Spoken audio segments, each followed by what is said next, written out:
Simon, bonjour, merci d'avoir accepté de venir nous rejoindre ici pour parler de vos différents ouvrages. Merci.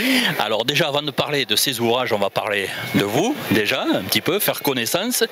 Alors, vous allez me dire si je me trompe ou pas. Vous êtes né en 1971, oui, en Afrique. Fait des recherches, oui. Là, j'ai quand même fait quelques recherches. Voilà. C'est ça. Et à l'âge de 26 ans, vous êtes venu vous installer en Aveyron. C'est ça. Voilà. Ça. Donc, si je ne me trompe pas, donc 28 ans que vous êtes maintenant en Aveyron. Rajoutez à cela, vous êtes le maire de la commune de Sainte-Juliette-sur-Viora. Voilà. Depuis maintenant 11 ans. Et 11 ans, oui. Alors je vais poser une question, là on rentre pas dans le cadre politique, mais quand même 2026, c'est les élections, donc... Ouais, on est toujours en réflexion, oui. On est à 8 mois, oui, je pense que voilà, la question se pose, mais la décision n'est pas arrêtée. Elle n'est pas arrêtée. Voilà. D'accord, donc on devra patienter un peu. Un peu. D'accord. Bon, écoutez, on en vient à vos ouvrages. Ouais. Ma petite question, juste avant de parler de l'ouvrage, comment s'est passé, comment vous avez été reçu, vous, en Aveyron, venant d'un pays étranger, comment s'est passée l'intégration? Oui, comme on le disait, dans les années 96, on n'était pas beaucoup. Déjà, Aveyron n'avait pas beaucoup de gens venus d'ailleurs, voilà, visibles de par la couleur de peau. Donc c'était un peu compliqué. Et quand on connaît le karaté aveyronnais, froid, donc montagnard, et montagnard. Voilà. Il faut faire cette preuve, montrer ce qu'on a dans le ventre.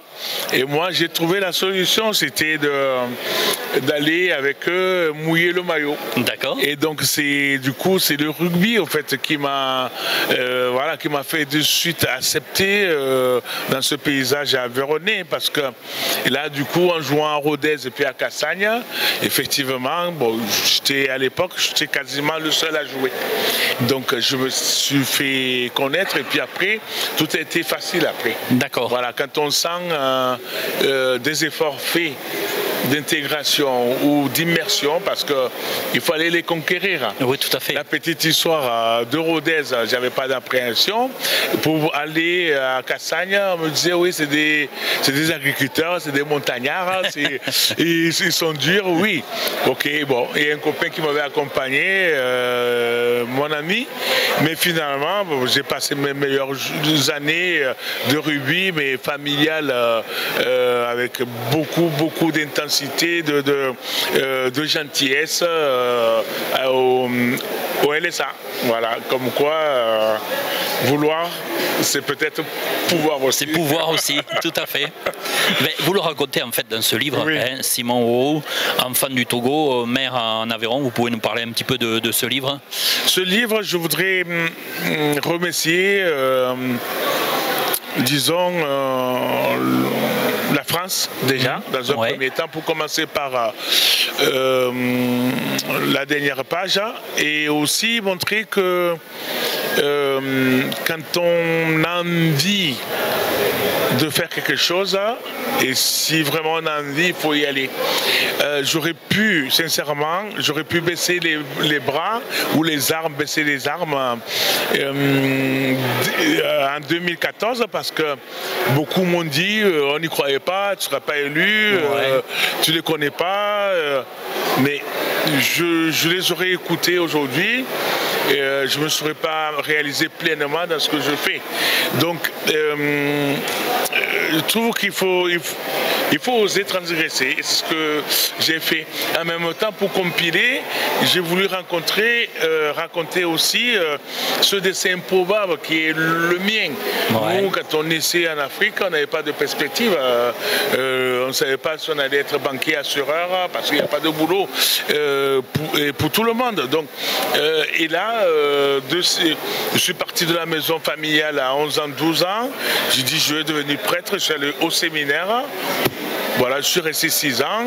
C'est pas à cause de moi, mais de la chose encore qui fait que le séminaire avait été fermé.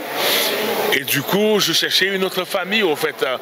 On a l'impression que je suis à la quête de grandes familles.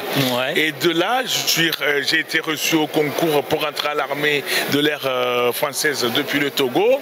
Et là, je suis rentré dans une nouvelle famille. D'accord. Et en s'installant ici, je me suis refait une nouvelle famille de Sainte-Juliette et ainsi de suite. Voilà, c'est un peu cette richesse, ce parcours et surtout l'envie, quand quelqu'un veut faire quelque chose, de donner aussi l'espoir aux jeunes qui arrivent, de dire mais la France est ouverte, allez-y, respectons les lois, vous avez toutes les chances comme tout le monde. D'accord. Tout à l'heure, on en a parlé en aparté. Vous parliez des ordres. Ah oui. Vous avez failli rentrer dans les ordres. Eh oui, parce que j'étais parti pour faire prêtre. Ouais. Et voilà, après, imaginez la chose, même en ayant fini avec l'armée de l'air, j'ai voulu devenir légionnaire. Je suis allé à Castelnaudary. D'accord. Donc voilà, et même moi aujourd'hui, je ne sais pas ce qui me pousse à ce jour à la quête de ces ordres, en fait, de ces conglomérats d'institutions. Et voilà, aujourd'hui, pour l'instant, je pense que je suis aussi dans un ordre des élus de la République. Oui, c'est vrai, c'est vrai. Donc bon, est-ce que c'est mon destin? Je pense que oui. Comment ça va se finir? Ça, l'avenir nous le dira. Nous le dira. On sortirait un autre livre pour nous le dire. Et voilà. Oui, on va attendre un peu quand même sur ce registre. Alors ça, c'est le premier livre. Le deuxième, par contre, c'est Rencontres et confidences. Nos 1001 façons de vivre. Alors, qu'est-ce qu'il y a dans ce livre? Et ce livre, c'est un livre très humain qui est classé plutôt dans les catégories nouvelles et feel good. Ma motivation vient du premier chapitre que j'ai intitulé La maladie invisible. Je croise un type à la terrasse d'un café, au premier abord très impoli, compliqué, égoïste, parce qu'il ne répondait pas au bonjour, il disait rien. Et puis finalement, comme j'aimais bien faire, aller les chercher un peu ces personnes, je me suis assis à côté. Bon, on était tous les deux dans le silence profond, moi j'étais aussi. Et là, il s'est mis à parler, comme par hasard. Monsieur, je vous connais. Oui, je viens souvent là, donc sûrement qu'on s'est croisés là. Vous avez écrit un livre? Oui, depuis 2021. Et bon, je dis, allez, il a envie de parler finalement, je ne vais pas louper le coche, quoi. Et je lui dis, mais vous l'avez lu? Il me fait un grand silence et puis il me fait non. Parce que, monsieur, je vais vous faire une confidence. J'ai une maladie, un cancer en phase terminale, j'y vois pratiquement plus, donc je ne peux plus lire. Bam, là on prend un coup. On prend un coup humainement parce que il y a 2 secondes, on vient de le traiter de bourgon, de grincheux, et tout ça, alors qu'il avait des soucis plus importants. Et là je me suis dit, mais effectivement, si on prend le temps d'écouter les gens, on s'enrichira forcément de quelque chose. Et je me suis fixé depuis ce jour une période où quand je rencontre quelqu'un, j'essaie de l'inspirer confiance et du coup les gens sont confiés donc sur des thématiques comme l'arrangement de famille, des sœurs entre amour et détestation, beaucoup de thématiques mais remplies d'émotions humaines, quoi. D'accord. Voilà. Donc voilà, c'est aussi un autre registre mais bienveillant de livres, voilà, qui fait du bien à nous tous. D'accord. 2 livres, il y en a un 3e dans la tête qui peut se préparer. Il est prêt. Bon, mon éditeur vient de m'annoncer que on pourrait le sortir fin septembre. Pareil, c'est un livre que moi, l'ayant écrit, j'apprécie beaucoup.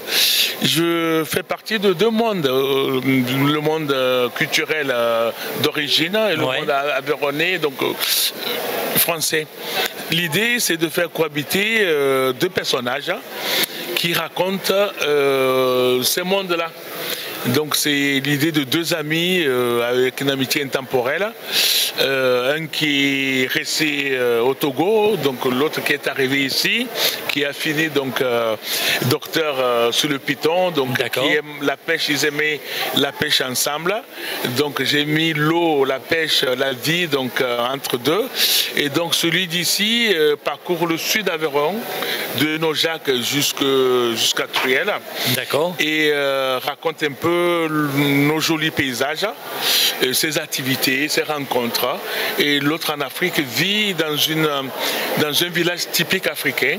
Et donc je veux partager aux auteurs, aux lecteurs du coup ces deux mondes. Ces deux mondes, voilà, parce que je fais partie de ces deux mondes. D'accord. Une parution qui est prévue pour fin septembre. Fin septembre, d'accord. Voilà. Ben, on aura l'occasion d'en reparler, de faire la promotion un petit peu de ce livre. En tout cas, c'est gentil d'être venu nous dévoiler ces deux livres et parler un petit peu aussi de vous. Et on espère on aura l'occasion de se retrouver d'ici là. Merci beaucoup. Merci beaucoup. Ouais. Merci pour l'invitation. Merci.